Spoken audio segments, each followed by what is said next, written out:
नमस्कार। समाचारों के साथ मैं दीपा सिंह। पहले मुख्य समाचार। पशुपालन और डेयरी उद्यमों के विकास के लिए 15,000 करोड़ रुपए के कोष की शुरुआत, केंद्रीय मंत्रिमंडल ने दी मंजूरी। मुख्यमंत्री ने कहा, प्रदेश के प्रवासी श्रमिकों और उनके परिजनों को विभिन्न योजनाओं में दिए जा रहे लाभ की सतत निगरानी की जाएगी। प्रदेश में 1 जुलाई से चलाया जाएगा किल कोरोना अभियान। और पेट्रोल और डीजल की बढ़ती कीमतों को लेकर कांग्रेस ने प्रदेश भर में किया प्रदर्शन। अब समाचार विस्तार से। प्रधानमंत्री नरेंद्र मोदी की अध्यक्षता में आज हुई मंत्रिमंडल की बैठक में पशुपालन, डेयरी और पशुधन संबंधी उद्यमों के विकास संबंधी बुनियादी ढांचे के लिए 15,000 करोड़ रुपए के पशुपालन बुनियादी ढांचा विकास कोष की शुरुआत की। इस योजना का उद्देश्य देश में करीब 35 लाख युवाओं को रोजगार उपलब्ध कराना है। योजना के तहत बैंक संबंधित क्षेत्रों में उद्यम शुरू करने के लिए 90% तक ऋण देंगे। सरकार ने इस योजना के तहत सभी ऋण के लिए ब्याज में 3% की छूट देने की घोषणा की है। विकास कोष डेयरी, मांस प्रसंस्करण और पशु आहार संयंत्रों में ढांचागत निवेश को प्रोत्साहन देगा। इस योजना के तहत पात्र लाभार्थियों में किसान उत्पादक संघ, मध्यम और लघु उद्योग तथा अन्य कंपनियां, निजी क्षेत्र की कंपनियां और व्यक्तिगत उद्यमी शामिल होंगे। प्रदेश के प्रवासी श्रमिकों और उनके परिवारों को प्रधानमंत्री राष्ट्रीय खाद्य सुरक्षा योजना और आत्मनिर्भर भारत के अंतर्गत राशन उपलब्ध कराया जा रहा है।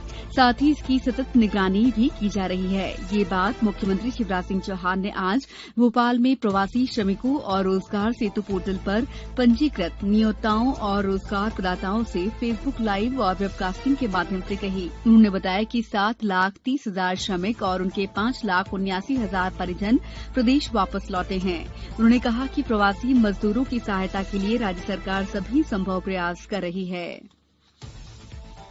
प्रदेश में कोरोना संक्रमित लोगों की संख्या 12,000 से ज्यादा हो गई है। हालांकि इनमें से करीब 9,335 लोग स्वस्थ होकर अपने घर लौट चुके हैं। राजधानी भोपाल में 32 नए मरीज मिलने के साथ ही भोपाल में संक्रमितों की संख्या 2,633 हो गई है। हालांकि 1,850 से अधिक लोग स्वस्थ हो चुके हैं। इंदौर जिले में पिछले 24 घंटों के दौरान 34 नए मरीज मिलने से कोरोना संक्रमितों की संख्या 4,461 तक पहुंच गई है। वहीं 4 और मौतों के साथ कोविड-19 संक्रमण से अब तक 207 मरीजों की मौत हो चुकी है। जिले के विभिन्न अस्पतालों में 940 कोरोना प्रभावितों का उपचार जारी है। उज्जैन जिले में कोरोना संक्रमित अभी तक 836 मरीज मिले हैं, जिनमें से 710 इलाज के बाद स्वस्थ हो गए हैं। धार जिले में 6 नए कोरोना पॉजिटिव मिलने से मरीजों की संख्या बढ़कर 161 हो गई है। नीमच जिले में अब तक 397 लोग पूरी तरह से स्वस्थ होकर अपने घर लौट चुके हैं। जिले में अब 29 कोरोना मरीज बचे हैं। देवास जिले में आज 22 लोग स्वस्थ होकर घर चले गए। इन्हें कुल मिलाकर 160 लोग कोरोना मुक्त हुए हैं। खंडवा जिले में अब तक 292 लोग संक्रमित हुए हैं, जिनमें से 263 लोग स्वस्थ हुए। पन्ना जिले में 29 संक्रमितों में से 22 लोग स्वस्थ हो गए हैं। केंद्रीय मानव संसाधन विकास मंत्री रमेश पोखरियाल निशंक ने विश्वविद्यालय अनुदान आयोग से इंटरमीडिएट और टर्मिनल सेमेस्टर परीक्षाओं तथा शैक्षिक सत्र कैलेंडर के बारे में पहले जारी दिशा निर्देशों पर दोबारा विचार करने के लिए कहा है। श्री निशंक ने ये सुझाव छात्रों, शिक्षकों और कर्मचारियों के स्वास्थ्य और सुरक्षा को ध्यान में रखते हुए दिया है। समाचारों में वक्त है ब्रेक का। शिवराज सिंह चौहान ने कहा है कि प्रदेश में 1 जुलाई से किल कोरोना अभियान चलाया जाएगा, जिसकी शुरुआत भोपाल से की जाएगी। वायरस नियंत्रण और स्वास्थ्य जागरूकता से इस संपूर्ण अभियान में सरकार और समाज साथ साथ काम करेंगे। उन्होंने कहा कि इस अभियान के तहत हर परिवार सुरक्षित रहेगा। इसके लिए दल गठित किए जा रहे हैं। इसमें कोविड मित्र भी बनाए जाएंगे, जो स्वैच्छिक रूप से इस अभियान के लिए काम करेंगे। मुख्यमंत्री ने कहा है कि करीब 14,000 महिला पुरुष स्वास्थ्य कार्यकर्ताओं पर सर्वे कार्य की अहम जिम्मेदारी रहेगी। प्रदेश में अब डोर टू डोर विस्तृत सर्वे के माध्यम से संदिग्ध रोगी की शीघ्र पहचान और उपचार अधिक आसान हो जाएगा। पेट्रोल और डीजल की बढ़ती कीमतों को लेकर आज कांग्रेस ने प्रदेश भर में प्रदर्शन किया। इस दौरान सभी जिला, शहर और ब्लॉक मुख्यालयों पर पार्टी नेताओं और कार्यकर्ताओं ने संबंधित अधिकारियों को ज्ञापन सौंपे। भोपाल में पूर्व मुख्यमंत्री दिग्विजय सिंह ने साइकिल से मुख्यमंत्री निवास पहुंचकर ज्ञापन सौंपा। इस अवसर पर उन्होंने कहा कि केंद्र और राज्य सरकार को अपने अपने कर कम करना चाहिए, जिससे आम लोगों को राहत मिल सके। वहीं इंदौर में पूर्व मंत्री जीतू पटवारी ने साइकिल रैली निकाली। इसी तरह के प्रदर्शन राज्य के अन्य जिला मुख्यालयों पर भी किए गए। उधर गृह मंत्री नरोत्तम मिश्रा ने कांग्रेस पर पलटवार करते हुए कहा कि कांग्रेस ने अपने वचन पत्र में डीजल और पेट्रोल के दामों में 5 रुपए कम करने की बात कही थी, लेकिन उन्होंने 2 रुपए बढ़ा दिए थे।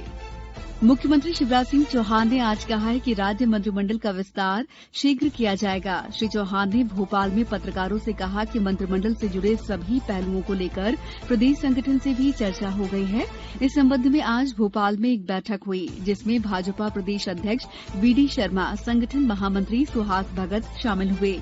वहीं मुख्यमंत्री शीघ्र ही इस मसले पर केंद्रीय नेतृत्व से मिलने दिल्ली जाएंगे। मध्य प्रदेश को ई पंचायत 2020 का प्रथम पुरस्कार मिला है। ये पुरस्कार पंचायतों में सूचना और संचार प्रौद्योगिकी का बेहतर उपयोग और कामकाज में दक्षता सुनिश्चित करने के लिए दिया जाता है। जानकारी के अनुसार प्रदेश की पंचायतों ने योजनाओं के ऑनलाइन क्रियान्वयन और ऑनलाइन आय व्यय के लिए बेहतर तरीके से विभागीय पोर्टलों का उपयोग किया है। गौरतलब है कि केंद्र सरकार प्रतिवर्ष सूचना प्रौद्योगिकी के उपयोग से पंचायतों द्वारा उत्तरदायित्व निर्वहन के लिए 3 श्रेणियों में ये पुरस्कार प्रदान करती है। आज वीरांगना रानी दुर्गावती का बलिदान दिवस है। इस मौके पर उन्हें प्रदेश में भी याद किया गया।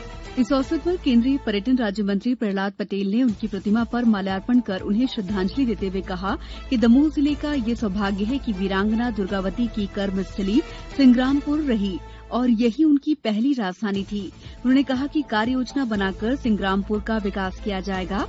मुख्यमंत्री शिवराज सिंह चौहान ने भी रानी दुर्गावती का स्मरण करते हुए उन्हें नमन किया। बंगाल की खाड़ी और अरब सागर में बने सिस्टम के चलते प्रदेश के ज्यादातर हिस्सों में बारिश हो रही है, जिससे अगले 2 दिनों में पूरे प्रदेश में मानसून संभावना जताई जा रही है। होशंगाबाद में पिछले 24 घंटे से रुक रुक कर बारिश का दौर जारी है। रायसेन में हो रही लगातार वर्षा से जनजीवन अस्त व्यस्त हो गया है। जिले में अब तक 220.9 मिलीमीटर बारिश रिकॉर्ड की गई। वहीं छिंदवाड़ा जिले में भी अभी तक 222 मिलीमीटर से अधिक वर्षा रिकॉर्ड की गई। मौसम विभाग ने आज रीवा, सतना, उमरिया, डिंडौरी, कटनी, जबलपुर, नरसिंहपुर सहित 17 जिलों में भारी बारिश का येलो अलर्ट जारी किया है। अब कुछ समाचार संक्षेप में। अरुणाचल प्रदेश के पश्चिमी केमिंग जिले में स्थित central institute of Himalaya cultural studies दाहू द्वारा बौद्ध दर्शन और इतिहास पर आयोजित किए जा रहे वेबिनार के शुभारंभ के अवसर पर केंद्रीय संस्कृति और पर्यटन मंत्री प्रहलाद पटेल ने कहा कि बौद्ध धर्म दर्शन और भारतीय इतिहास संस्कृति की विरासत है। आज पासपोर्ट सेवा दिवस है। इस अवसर पर केंद्रीय विदेश मंत्री ने कहा कि चिप वाले ई पासपोर्ट पर काम जारी है। कोरोना से बचाव के लिए छिंदवाड़ा जिले में अब तक 8,57,350 व्यक्तियों को आयुर्वेदिक, होम्योपैथिक और यूनानी प्रतिरोधक औषधि वितरित की गई। अंत में मुख्य समाचार एक बार फिर। पशुपालन और डेयरी उद्यमों के विकास के लिए 15,000 करोड़ रुपए के कोष की शुरुआत, केंद्रीय मंत्रिमंडल ने दी मंजूरी। मुख्यमंत्री ने कहा प्रदेश के प्रवासी श्रमिकों और उनके परिजनों को विभिन्न योजनाओं में दिए जा रहे लाभ की सतत निगरानी की जाएगी। प्रदेश में 1 जुलाई से चलाया जाएगा किल कोरोना